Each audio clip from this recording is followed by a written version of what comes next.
ગંગા સતીબાના લગભગ તમામ ભજનોની અંદર પાનબાઈનો ઉલ્લેખ જોવા મળે છે. ઘણી જગ્યાએ એવું દર્શાવવામાં આવ્યું છે કે ગંગા સતી અને પાનબાઈને સાસુ અને વહુનો સંબંધ હતો. આ વાત તદ્દન પાયાવિહોણી છે. આપણે પાનબાઈની સંપૂર્ણ કહાની જાણીએ. પાનબાઈનો જન્મ રાજપરા ગામની અંદર ખવાસ પરિવારમાં થયો હતો. તેમના પિતાનું નામ હમીરભાઈ હતું. પાનબાઈના પરિવારજનો રાજની સેવા ચાકરી કરવાનો વ્યવસાય કરતા હતા. બાળપણમાં પાનબાઈને સૌ પાનકી કહીને બોલાવતા હતા. ગંગા સતીબા અને પાનબાઈ એ બંનેની ઉંમર સરખી હતી.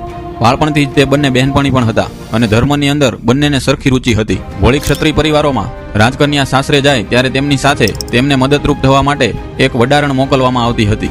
ગંગા સતી પોતાના વડારણ એટલે કે દાસી તરીકે આ પાનબાઈને પોતાના સાસરિયા સાથે લઈને ગયા હતા. સાસરિયામાં ગંગા સતીબા અને પાનબાઈએ સાથે રહી ધર્મ ભક્તિનો માર્ગ અપનાવ્યો હતો. ગંગા સતીબા પાસેથી શીખીને પાનબાઈએ બ્રહ્માનંદ, હરિ સાથે એકતાર તથા ઉલ્લાસ નામના 3 ભજનો પણ લખ્યા હતા.